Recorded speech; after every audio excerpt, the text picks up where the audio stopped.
Okay, hello everyone. We'll go ahead and get started. I so appreciate you coming to this Purpose Pursuer webinar. This is a webinar that we have the fourth Wednesday of every month at noon Pacific.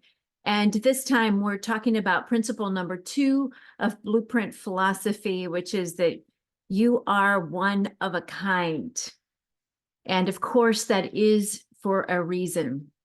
It is on purpose. And so today we're actually talking about the aspect of that, which suggests that if you are one of a kind, then that reason must be to create value, to solve a problem in a way that nobody else can at this particular time in the world's history.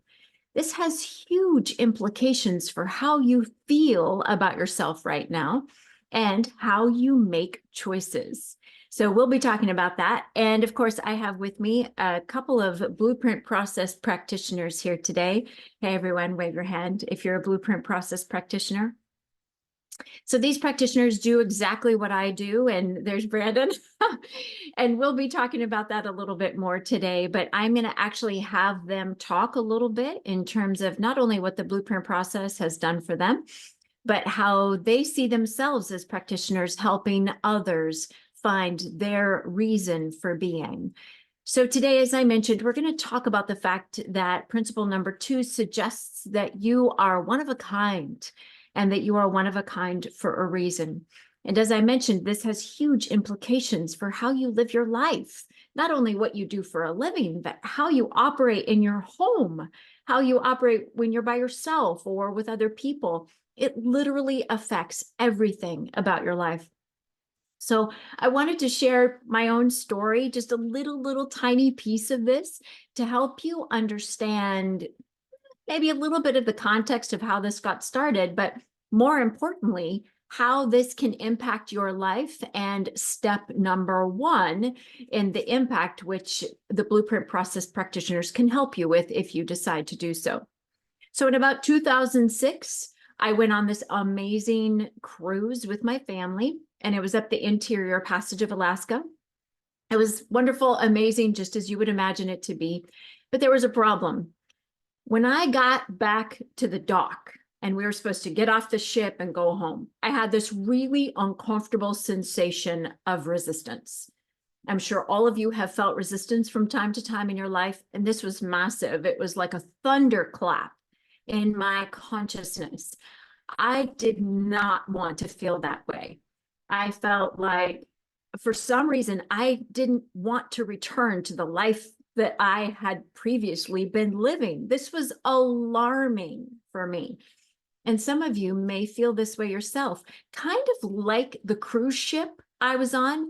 I felt adrift on some big, massive ocean of my life that had gotten out of control.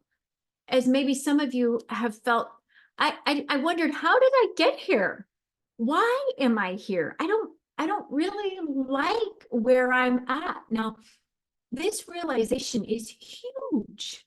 If you feel that uncomfortable feeling of I'm not happy with where I'm at, that is such a powerful realization. And by the way, it is supremely brave. If you too are acknowledging that you're adrift in your own life and wondering how and why, and maybe what are the steps to take to get back on track, that may be why you're searching for purpose. It certainly was my reason to search for purpose. So what happened? What did I do there?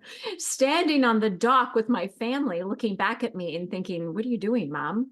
I did not want to go back to the life I was living. Well, of course I had to. I had to drive home. I had to start my day back up again the next day.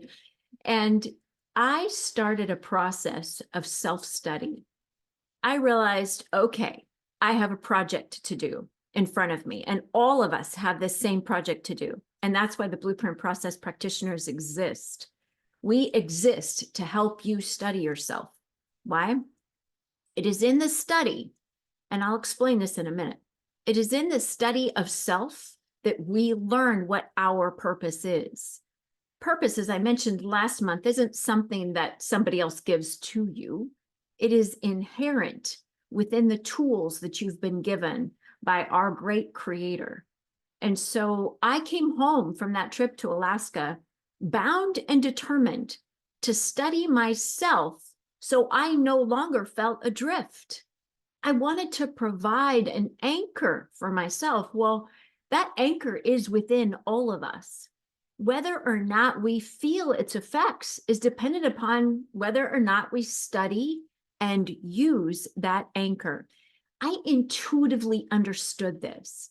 So I got about watching myself. I took the role of scientist and I got kind of outside of myself and I turned back and looked in. Now, this was very difficult.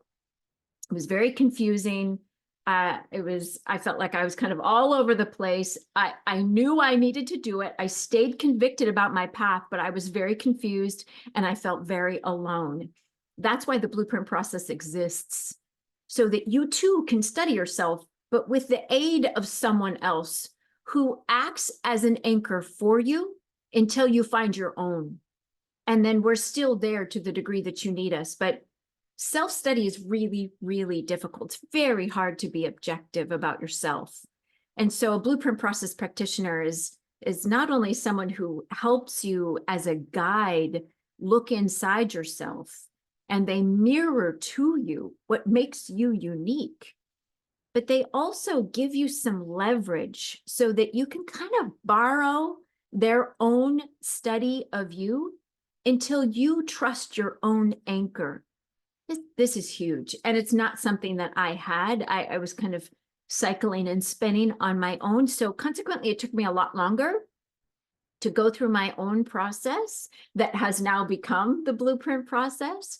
But it was huge. And I'll tell you why. I want to give you a little bit of hope as to what this can do for you. So for me, as I was studying myself, I looked for two things. And this, by the way, is going to be the action item for this month. Every webinar, I'll give you an action item so that you, whether you work with one of us or not, going through the blueprint process to study yourself and find your own anchor, I want to give you action items every single webinar so you can get started on that process just like I did, whether you choose to use someone else or not. So for me, as I was studying my own life, I looked for two things. I looked, you know what? I'm sorry. I gotta back up. You know what I first had to do? I first had to love myself enough. This is huge. When we feel adrift in our own lives, it's because others' expectations of us, others' jobs for us are no longer satisfying. And for a long time, we might feel a sense of shame around this. Well, when I came back from that trip, I didn't feel shame. I felt kind of mad, to tell you the truth. I was a little pissed off. I wanted to find my own way. But finding your own way, accepting that you are truly one of a kind, requires that you love yourself enough, that you think you're substantial enough in and of yourself to study it. That's actually step number one. You have to be willing to accept that, yeah, you are here for a reason. You're not just a flesh bag, a sum total of your experiences. You're here for a reason, and you were built for that reason. And that acknowledgement then leads you to be motivated to actually study, okay, what might that reason be? That's what the Purpose Pursuer webinars are all about. All right, so back to my two things that I searched for when I was doing my own self-study. Once I decided, yes, I'm worth it. Yes, I'm substantial enough. I have my reason for being here, or rather God's reason for me being here. That motivated me to start watching where my life didn't fit me. So here I am in this wide ocean of possibilities, so many variables, so many people, so many projects, jobs, activities, things I could volunteer for, relationships, all kind of swirling around me in this melee. Well, somewhere in that big, wide, noisy ocean is my way, my reason, my purpose, my anchor. So how did I find that? I watched for two things: what brings me energy and who, by the way, what and who bring me energy. And then the second thing is, what am I curious about? So, if you were to ask somebody, if you were to ask yourself right now what you think your purpose might be, my guess is you would say something along the lines of you want to help people. You want to make a difference. Yes, that is what purpose is. That actually is a definition of purpose. Definition of purpose is how you are uniquely designed to make an impact on the world or to help people. Yes, that's true. So that's not specific enough. If that's true for everybody, then that answer is not specific enough. So by asking yourself, what brings me energy and what am I intrigued by? What am I constantly intrigued by? What is constantly pulling at me and fascinating me? Those two topics, what brings me energy and what intrigues me, that can help you start to identify what that anchor is for you. It is natural for you. Your anchor is not something that you develop. It's not something that you choose. It was already chosen for you. It's already written into your DNA in all the potential and possibility and capability that you could ever want. The only thing you need to do is identify it and start to use it in order to realize its capability and in order to understand your purpose, why you're one of a kind and why you're here. So that's a little bit of my story to help you understand where the blueprint process came from and why I think it's so important to start with self-study. And again, you can do it like I did. You can study yourself, but again, it's really difficult. So you can borrow one of us. We're super happy to help you. Those of us who are practitioners on the call today, we love this stuff. We were designed to do this. Each and every one of the practitioners, let me just tell you really quickly how they came to be. We currently have 12 practitioners, but we're wanting to grow because every single person needs to know what their anchor is. Every single person needs to know what their purpose is. Every single person on this planet needs to understand that they're here for a reason. I obviously cannot do that with everyone. So I want to grow the practitioner program so that there are more of us going out there and spreading this message. But the 4 or 5 that are on the call today, they have all agreed to be here to talk to you a little bit more about how each one of them are unique. Even though we all follow the blueprint process in helping you identify your anchor and use it in this world to pursue and fulfill your purpose, we each do so in unique ways. So we want to do these webinars to help you understand how each of us are unique. So if you do want to go through the blueprint process, you know you have options. So how I've chosen these guys have all come to the blueprint process for the same reason you're considering it. They wanted to know how they are unique and they wanted to use that uniqueness in the world.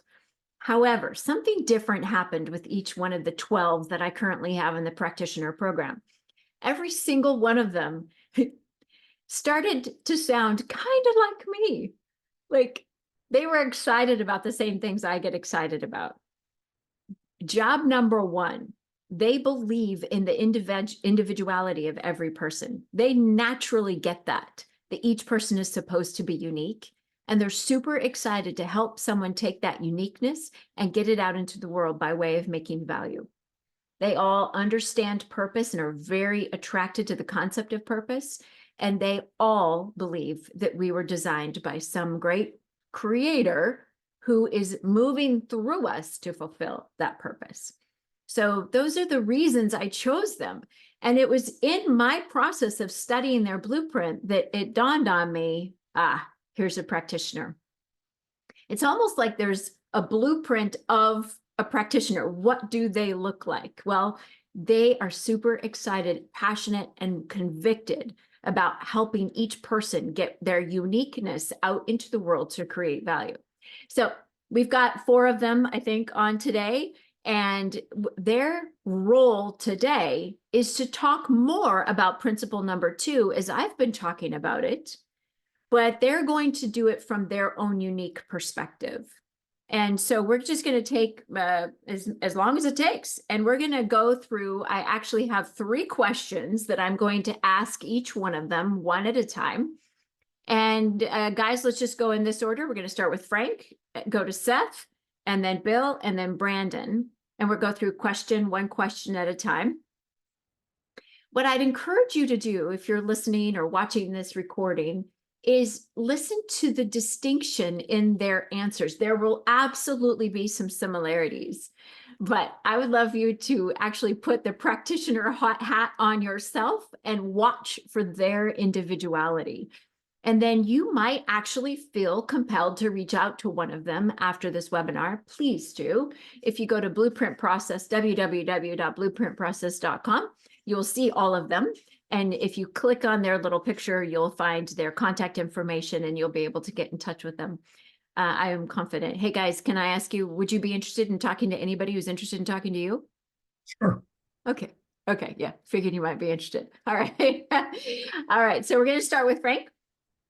Now, the question I have for the practitioners, question number one is, how would you describe the problem you're meant to solve? So again, for our audience here, that's what this webinar is all about, that we're each one of a kind for a reason. So Frank, I would ask you, forget what you do for a living. How would you, Frank, describe the problem you're here at this time in the world's history to solve?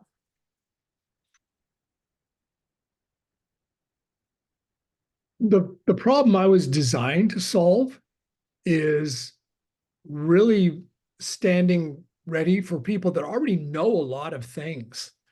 They know a lot of things, they have skills, but like me, they have this mishmash of stuff out there that they really need clarity on knowing how to actually turn it into usable stuff. You know, because we all come from that. Man, I know a lot of stuff. I got skills. Hey, I compiled all these skills, but I don't really know how to bring it to bear on what it is that I really know that my life purpose is for. And that's the journey I came through. And that's the journey I like to accompany people on. And it's a shared journey. Mm. Nice. Thank you. Thank you. I appreciate your answer. Hey, Seth, you are currently muted, but if you don't mind, answer the question for us. How would you describe the problem you're here to solve? Yeah, absolutely. Thanks for having me. I'm always happy to see everyone. I think when I hear that question, I really find myself meant to stand with people that are in these storms. I'm meant to be with them as we stand in the gap, helping them find words for not only what the heck's happening to them, but standing with them and showing them what the truth is that I see, even amidst all of these challenges, in a way to help them get that extra breath, I guess, so that they can start moving through the storm. I think so much in our society is how perfect we need to be, how our resumes need to be formatted exactly the right way. God help us if we get into a role that wasn't great for us and we made a decision to go on and do something that more aligned with us.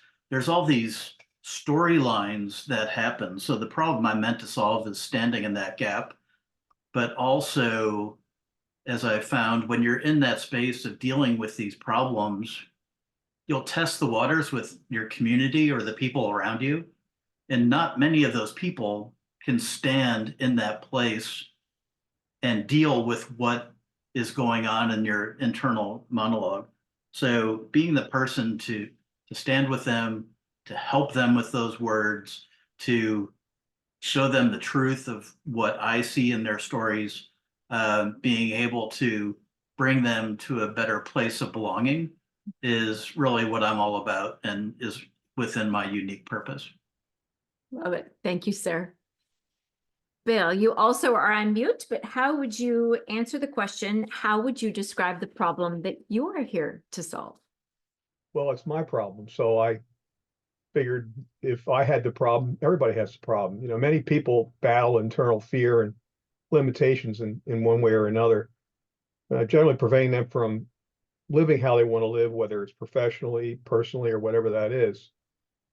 They didn't start life this way. If you remember being when you were a kid, pretty much everything was available. And while in many situations, it may really seem overwhelming at the particular moment. Usually when I engage with somebody, they're wrestling with something pretty severe. And it may only be temporary, but in most cases, because they don't have any clarity, because they don't trust anybody around them, or they don't trust themselves, or whatever the reason is, it gets in the way. And I think through the process that we have been introduced to, and I've been through a lot of these different processes over the years, this really helps in kind of a team way to help you see through somebody else's eyes those things that you're blessed with that you should be sharing with somebody else. And so essentially I try and help them identify what that is. And usually it's only identified if they agree to it. It's only identified if they believe it's really them, because until they do, they won't, and nothing happens. Awesome. Thank you. Brandon, last but not least, how would you answer this question of how would you describe the problem you're here to solve? Well, like a couple of the other practitioners have mentioned already, it started for me to solve the problem that I was facing. And I didn't think about it like this when I started, but I've recently started to label it the golden path fallacy. This idea that there's some societal or corporate or whatever other organization you're part of, could be your family, that there's one way to success, there's one way to fulfillment, and that this path is laid out before you if only you follow the path. And I just hit a point in my career where I had followed that path, what I thought that path was, and I hit a transition point. And that transition point required me to be an authentic, real person, because I was going to be leading a lot of people. And so I realized pretty quickly that I needed, having always been an introspective person, like some other folks have said, a lot of times those thoughts and what you've learned about yourself, it's there, but it's kind of floating around in your head and you don't know what to do with it or how to make sense of it until somebody or something kind of forces you to look at what you were looking through before. And so hired you, Tammy, to help me with my blueprint to really, and here's the crux, right? To gain clarity over what my blueprint was, or to put it another way, what matters most to me and what I'm here to do for myself and for others. And with that clarity, have the confidence to align my life how I'm supposed to, how I'm meant to, based on me, not society, right? The only golden path is the path that I carve based on my blueprint and what I'm meant to be doing. And, I'd say if you look deep inside that, my purpose is to look for those growth opportunities in myself and others, my teammates, really to accelerate them being able to get to the best version of themselves so that they can then turn around and do that for their teams. Nice. Thank you. And thank all four of you. I so appreciate that. We're going to go into the second question here in just a second. But I want to emphasize a couple of things that these guys have said. Again, these are patterns that you can look for in your own life. Brandon and some of the others were talking about, and Bill, it's Brandon and Bill, I'm solving the problem that I needed solved myself. That's huge. And it's interesting that when we're going through challenging times, our temptation is to feel shame, like less than, what am I doing wrong?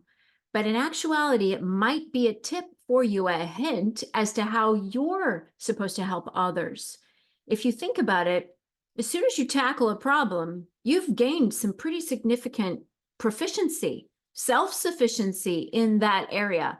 Who better to solve other people's problems than someone who's gone through them themselves. So it's an interesting, another little tidbit you can use as you're starting to study yourself. What are some of the problems that you've gone through or currently going through that you might be able to help some other people with? And again, think about that second thing that I used in self-study. What intrigues you? Some of the problems that you've gone through, you might not be intrigued at all to help other people with. You don't want to see that problem ever again. But then there are some other problems, and there might be like a theme of things that you've gone through that you've struggled with that actually you're kind of jazzed about the idea of helping other people with. That might be a clue. Let's go to question number 2. Why do you feel, and some of you answered this already, which I appreciate, why do you feel the blueprint process was and is still helpful on your journey of solving the problem that you just told us you're here to solve? So Frank, let's start with you. Why do you feel like blueprint process was and still is helpful to you in solving the problem you're here to solve? Well, actually, there's numerous ways, but I was trying to get traction from the age of 34 going forward, and I'm 63 now. But the blueprint process, when I first saw it, it actually wasn't me taking on somebody else's ideas. It was actually looking deeper into what it was that I was really learning about myself. And it was about Frank. It wasn't about, well, this solution or that process. The other thing about it is that when I started putting together the blueprint here, I would take it out and I would show it to people that were close to me. And I wouldn't say anything about it. I would just roll it out from them and say, "Duh, this is just something I've been working on." And they would dive right into it and go, "Well, no, hey, wow, no, this is you. This is really you. Wow. I mean, what is this? Can I do this?" And the feedback I was getting from them was, I always knew this about you. Didn't you just started working on that? So I've gotten the best traction working with you, Tammy, because you're not giving me answers. You're actually with kind of the arm around the shoulder kind of partnering thing. You're leading me much the way that I do when I talk to people as a Sherpa, as a shepherd. You're leading me to find what's already there, but to actually be able to express that. And what I've been able to find is that the most value is the expression. The most impact is to be had in being able to articulate clarity what's already there for Frank. In other words, and I'll end with this, I don't need a script to operate in the world. I don't need to have my hair or my wardrobe look a certain way or to appear to be a certain way. I just need to be me, Frank. And I find the most comfort. And I find that people that deal with me find that very comforting too, because it's like people will never tell you that, man, you're intimidating the heck out of me. They'll just kind of sit there and go. And then you wonder why there's no going forward with anything. It's like, wow, something wasn't fitting there. So I hope that helps. Absolutely. Thank you. Seth, let's go to you next. What would you say is the reason why the blueprint process helped you and is still helping you as you go on your journey of helping others? When I think of that question, I'm like, not only helpful today, tomorrow, and also we're finding out 15 years from now. Because I think very clearly as part of my practitioner conversations, I invite God into this conversation to guide where these stories are meant to go. So each and every conversation, I believe there's divine intervention in that space, but these ideas and how we know we're with our people is these ideas aren't just two-dimensional. the idea or story is put out there, and then together we're able to move those ideas and pull out those elements of story that provide illumination to things that, in my case, stuff I was carrying with me for, 40 some years in terms of my adoption story of not being good enough and not fitting in and all these things. So Blueprint helped pull out, the real truth to this enormous story that had impacted so many parts of my life. So there's certainly goodness there in what it did today. There's goodness tomorrow because of how it aligned me with a broader community, how it allowed me to take advantage of the purpose in my life and be completely different. But then in the future, through these conversations that we're having with the Blueprint community and the way ideas are elevated in this space, this impacts multiple generations. So that's how I think of it. And just super grateful to be able to do it. Although, just to be honest, there were probably a few times where after a call, you might feel like throwing your computer out the window because some of the discoveries are hard. But having a community to help you even in that space has been incredible. So that's why I stay with it and tell anyone about it that will listen. So thanks for the opportunity.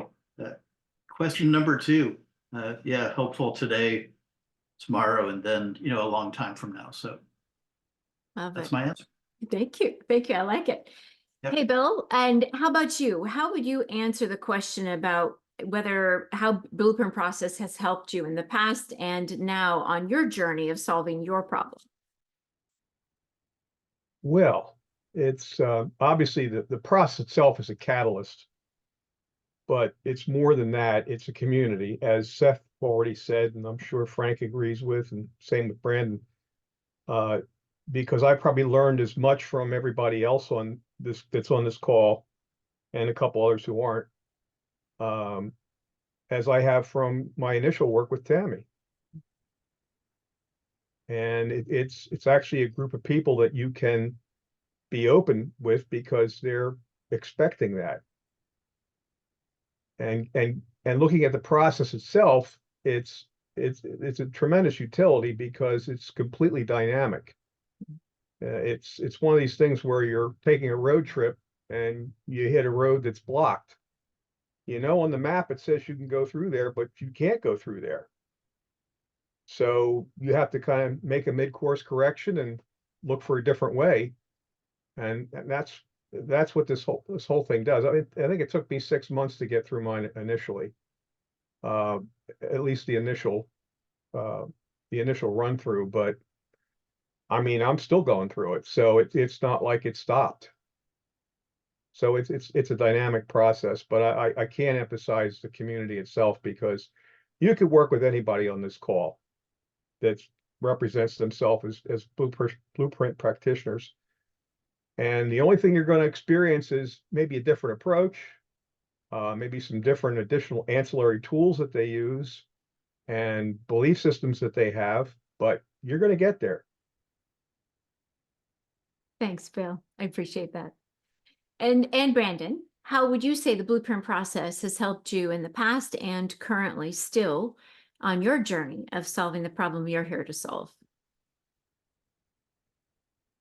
I think making, and I had mentioned it before, but making those thoughts and the values and the passions that I had, making them more clear, bringing that clarity and actually being able to kind of look at them.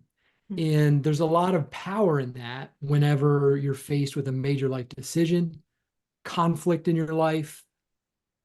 When I've faced that since having gone through Blueprint, I go to my Blueprint, I'll take a look at it, and it doesn't take very long to see, oh, I see now that this element of me is at risk right now, or this element right now of me is shining, or I need to get this element of me involved more. I don't know why it wasn't in play, but now I can see it. And so then you have the choice. Once you are aware of it and you can see it, now you have a choice of what to do with it. Versus when it's there, but when you don't really see it or you're unaware of what it really means to you, then yeah, maybe you are acting in according with it, maybe you're not, but the choice, the agency isn't really there. And so having gone through Blueprint, it gives you more agency. You are empowered to make decisions, informed decisions in thinking about what is most important to you, those Blueprint items. So, and really, then when you see it that way, it can apply to anything in life, any environment you find yourself in, any situation. All that stuff will change and is out of your control. And having this tool, this awareness, this clarity, this objectivity, it just allows you to make decisions that before you were, I don't know, kind of just subject to. Well said. Yeah, thank you. You can see how in listening to all four of them, and we still have one more question. Each one of them is unique, even though we're all using the same tool. Each one of them is unique. They're picking up on different things. They're emphasizing different things. They're talking about the same thing in very unique ways. This is why we as practitioners love what we do, because each person is so unique. Even these guys who are really about doing the same thing for people are talking about it in different ways. So if you're listening to this and you're trying to determine who you'd like to talk to, just keep listening to them. And by the way, each of them have more to offer on our website and in other places that you can find on our website, www.blueprintprocess.com. If a couple of them intrigue you, go ahead and digest more of their information, and you'll find that you're just inexplicably drawn to one over the rest. And that's your person to talk to. And all of us are willing to talk to you for free the first time. And then we can figure out, is this a good fit or not? All right, question number 3. This is our final question. And Frank, we're back at you. What is the number one reason you're excited to help others identify the problem that they're meant to solve? In other words, why, Frank, are you excited about helping other people identify their purpose? Well, I spent so long trying to figure out how to solve my own problem and turning inwards and looking at my own deal that I actually forgot to realize that outside of me, everyone has a problem. That everybody is living in a certain kind of I'm going to call it a crisis situation. But they look just fine on the outside. And like I did. And knowing this going out there, I don't ever have to be shocked when I hear a glimmer of what's really going on from people, and not kind of like, oh, okay, well, paint that with something or call that something or apply my own little idea or opinion to that. I get to actually just kind of go, wow. Where are we wanting to go? And how can we unwrap all of this stuff and really kind of set it in little separate piles? Because sometimes people are so close up on their crisis, they think they're the only one that has it. And it's like, nah, we all just look good, but we all have these problems. And what I get to do is I get excited by this going, and I know that now. It's like, and I get to actually move into that environment, if you want to call it that, and actually have people go, you know something? What you said, what you did, what you brought was the thing. And I don't know why you showed up today or how I bumped into you, but I go, there's no coincidences here. This is something that was always meant to be. In other words, what you told me, I mean, there's no algorithm out there that I need. My people are out there. And we'll actually be drawn to each other. And I just love it. I love being pleasantly surprised by those gifts when they happen upon me, and I just kind of go, wow, that's the engagement with the blueprint. And that's kind of like what I get excited about every day, Ah, every moment by moment, even. nice. Because my thoughts are like varied, as you know, we multiple thinkers, we're like that. So yeah. Thank you. Seth, how about you? Why are you excited to help people find their purpose? Oh, wow. I'm going to talk about the noxious bag because Of course. I can't help myself.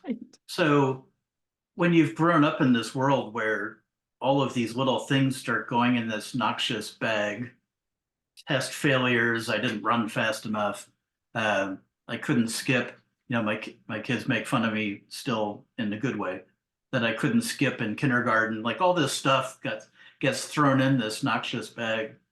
And over time, you're carrying that bag with you. And, when someone gets close to you and they're like, well, hey, what's that bag about over there? You're like, nothing to see here. Don't worry about that. That's just my buddy, my comfort that I carry with me everywhere I go. And in that space, it's a weight, and we may not really recognize that. It just becomes so familiar to us. So I'm excited because in my space, you can't get away from me because of the stuff I've been through. So any pairing or anything like that to get away from the fact that you do have a noxious bag in the corner isn't going to work, because I'm going to walk behind all your walls and point to the bag and start unloading things, even in gentle protest. But it's just this ability to partner with people in a safe way to go to that space to find those things. And I'm super excited to do that because, one, not a lot of people can do it. Two, it's really, really hard work. There's nothing simple about it. As you go into that space, all kinds of stuff is getting dug up. But having a community to help you work through that is something that's once in a lifetime type stuff. And it's exciting from the standpoint that when you finally understand that you can set that bag down and you can start stepping into your purpose, there's no greater feeling. So to be able to do that with other people absolutely is my reason for being. I mean, it makes sense out of all the junk that as it was happening, I didn't have an idea what my blueprint was. I was probably going with wherever the environment was pulling at the time. My decisions weren't the greatest. There was, all kinds of negative impact from, operating that way. So being able to take the lessons from that and refuse to let that have power over me in a negative way, but to use that to help others, there's no greater feeling. So that's my reason and why I love doing what I do and helping people find their blueprint and ultimately their reason for being. I gotta make some exclamation points here on some things that you said. First of all, you talk about the work as being difficult, and yet you can't not do it. You said, it is absolutely the reason why I'm here. It's hard work. It's a noxious dripping bag in the corner, but I can't wait to get in there. I can't wait to get my hands dirty with you. That was the message I was hearing. This is purpose, people. This is how you describe purpose. This is how purpose feels. It's like this. It is the work that your life is for. And you feel it. And you can't help it. You'd like to sometimes. You'd really like to set that down sometimes. And it won't leave you alone. And there's nothing that's more fulfilling and satisfying. So thank you, Seth, for bringing that to our attention. We only have 15 minutes more. I've got two more lovely practitioners to talk about with this last question. please, if you're listening to this and you're live with us now, and if you have a question, would you pop it into the chat for me? And Frank, would you do me a favor and kind of monitor that? And if there is, just so I don't have to pay attention, Frank, if there is any questions that are put into the chat, will you just let me know when Brandon's done? Thank you. Okay, Bill, why are you excited about helping people find their purpose? Well, like everybody else, the payoff is pretty much similar, and that is that once you know why you're here and can help other people do the same thing, and then you get to watch someone else make progress in their life and make a positive difference in everybody else's that they're in contact with, and knowing you played a critical role in that result is pretty cool. And the thing I again, what excites me about it is it probably happens more in this particular method that I've been experiencing now for a couple of years than over the past 20 years and all the different coaching processes that I've experienced. They're all good. I mean, I got a great deal from each one of them, and maybe I had to do them to do this. But in the end, I found a home with this. So. Mhm. I love how you talked about that synergistic effect. And while you were talking about that, out of the corner of my eye, I saw Brandon look at his, I think you were looking, weren't you, at your BHAG map, the white one? Yeah. Yeah. So super cool. And I want to come to you next, Brandon, to answer this question. But, you know, something that the four of you have talked about a lot today that's really kind of stuck with me is this idea of community. And how what one person says trips something with you, and on and on and on. And pretty soon you have the momentum as a community of like a snowball rolling down the hill, picking up mass and speed as you go. This is how I believe we're here to make impact. We cannot do it alone. We need each other. I thank you guys so much for bringing that up. And it was so cool for me to be listening to Bill answer his question. And out of the corner of my eye, see Brandon check his map, which I'm assuming something was triggered for you in what Bill said. Is that true, Brandon? Can you share for us what is exciting for you about helping other people find their reason for being here? Yeah, what Bill triggered is this, you know, a few years ago as I was going through my blueprint process, I had this overwhelming feeling. It was almost a feeling of guilt that I didn't have this urge to, you know, save the world or make the world a better place. Like all these things that golden path fallacy, if you would, you know, you would believe walking around that, oh, that's what greater purpose is. It's beyond you. It's beyond your communities. It's like the world. Like, how can we make the world a better place? I had heard that a lot. Yeah. And it was kind of overwhelming. But as I learned more about myself, as I uncovered my blueprint. Uh-oh. Are you By the still? way, we do have a question too. When you Yeah. I'm hoping he'll come back. Oh, bummer. Okay. Yes, Frank, let's just keep an eye on him. And if he comes back, let's go back to him. Go Okay. ahead. What is the question? And Nick Jones has a question here, says, can any of the practitioners share how this has led to a specific change in belief, career, or behavior? Whoa, Nick, great question. Yes, and thank you, Frank, for doing that. Oh, maybe. Hi, Brandon. Okay, Frank, hang on to the question. Nick, Yep. hang on. We'll be right with you, Nick.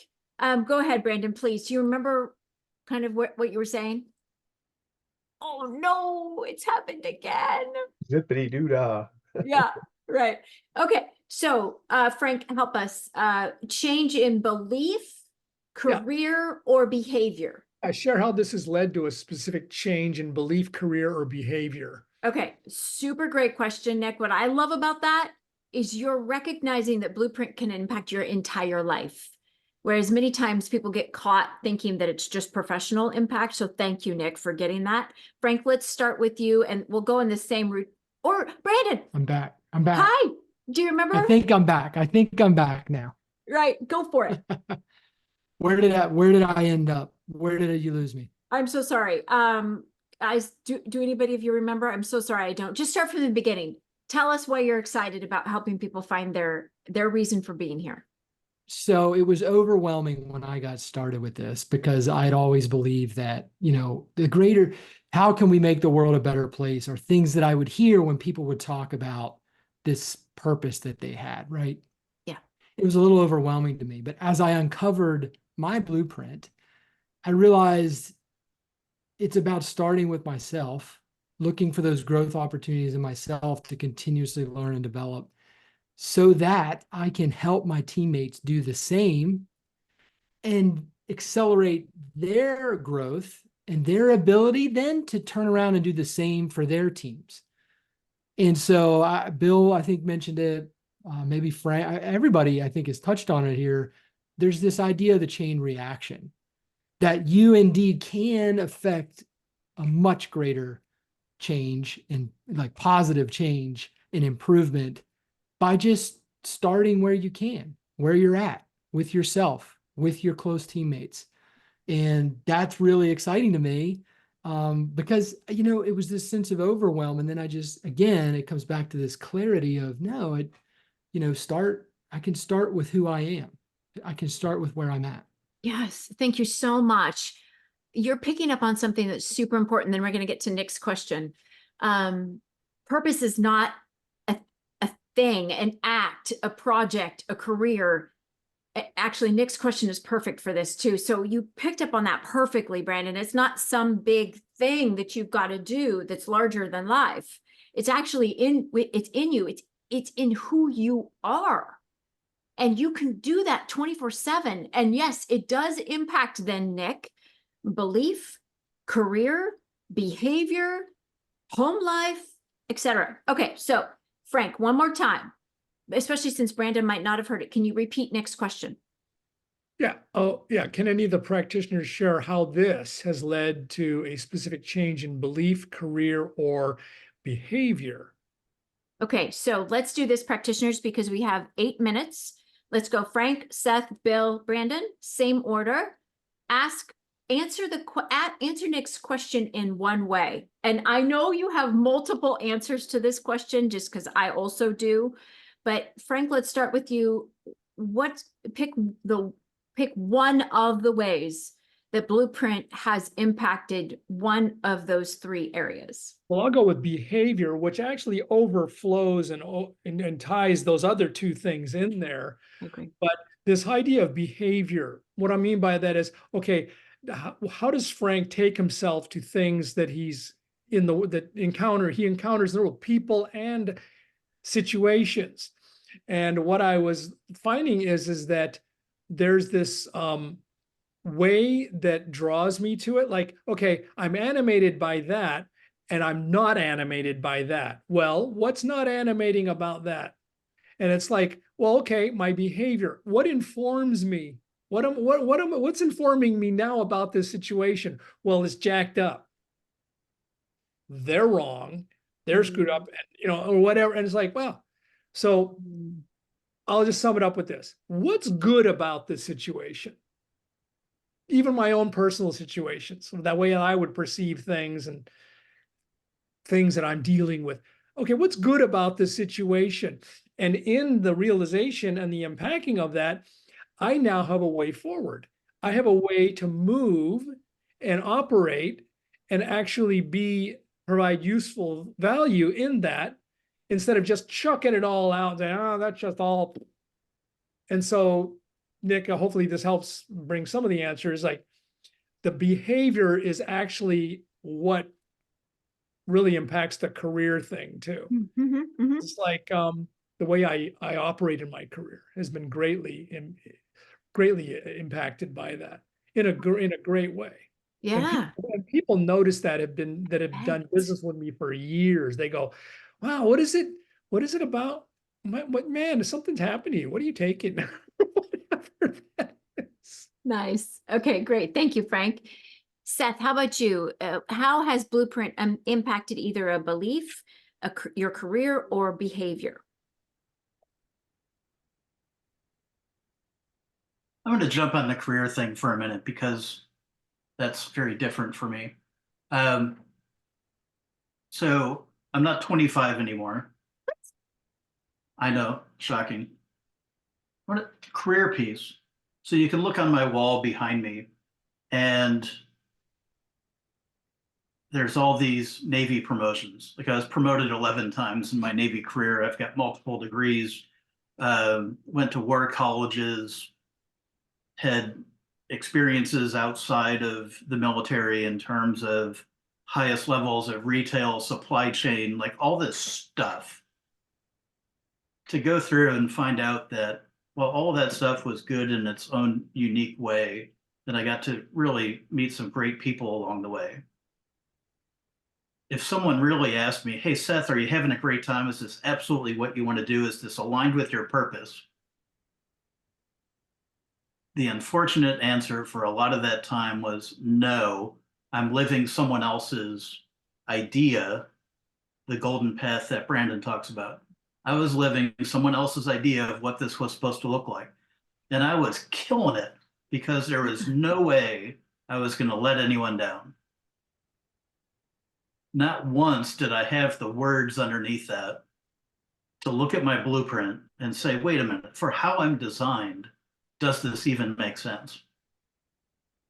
So as a result, killing it. I'm the last guy at work. I'm, 9 o'clock at night, it's myself and the security guy downstairs left in the building. I'm making everyone happy. I'm doing all this stuff, and I'm absolutely miserable. But I would never, ever tell someone that. Yeah. Yeah. So now when you flip all of that upside down, oh my gosh, I would have saved so much time and energy and you name it in absolutely the wrong places. We have another question from Nick here. Yeah. Nick asks, would you, Seth, have left the Navy had you known this earlier? Nick, that's incredible. There was so much tied in that I wish I was brave enough to say, yes, I absolutely would have left earlier. But so much what I grew up with was what your job looks like is a place where you can get good benefits and you can, make sure that you've got a paycheck. And if you've got that, man, you're living in high cotton. So with that upbringing, it was really hard for me to think that way. With my perspective today, there's that balance between the things that I went through developed who I am today. So I don't throw away those negative experiences because I think they're developmental a lot of times. But man, there's probably a few places in my career where my answer to that would be absolutely heck yes. That would be the point right there where I'm out of here. And so kind of looking in the rearview mirror, I probably hypercritical of myself. I don't know that I would have been brave enough to do that based on how it was fitting together at the time and the responsibilities behind me and family obligations and my upbringing. But yeah, I often look back on that. And that's also this is an excellent blueprint conversation because I think just in your question, Nick, and my experience in the Navy and drilling into even this story is a great example because your perspective of that space would help us take this idea to an incredible place that we didn't even imagine coming into a conversation. So I hope that was helpful and gave you a few ideas. I'd love to talk about it more because there's like 200 layers to that, but I did get a fancy shadow box with a bunch of medals and all kinds of stuff in it, so it wasn't all for loss. Right. And met some great people, absolutely great people. So thank you so much. Thank you, Seth. Okay, well, let's be quick. Nick, it looks like he said ha. Okay, Bill, how about you in answer to Nick's question? What would you say has a belief, behavior, career changed for you with Blueprint? Oh, wow. You're going to limit it at one? Yes, especially because it's I 1 minute I left. know, I know. Well, I'll make it quick.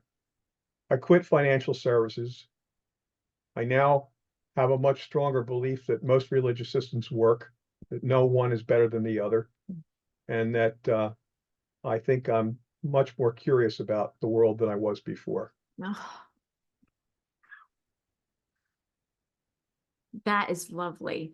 Very succinct answer too. Brandon, how about you? Beliefs. Golden path fallacy. I started with you in a major transition of leadership, and for me, leadership role for me in the Navy. I'm still in the Navy right now, active duty. But it's the belief that there was this one path that I was supposed to be following, this golden path fallacy. And as I went through the process, you just gain that clarity over what's most important to you, and it empowers you to begin authoring your own life, carving your own golden path, and setting your own standards by which to measure success versus what the organization you're in says success means. Well said, sir. All of you, all four of you, thank you. Yes, Nick, thank you. Appreciate your question very, very much. All right, guys, thanks everyone. We'll be right back here April 24th at noon Pacific, and we will be talking, we'll have different practitioners on, although all of these guys might be there as well, but I'd like to highlight new practitioners next time. And we're actually going to continue to talk about principle number 2. This time, we're going to get into why it's not okay to compare and judge others. Have yourself a great rest of your week. We'll see you on April 24th.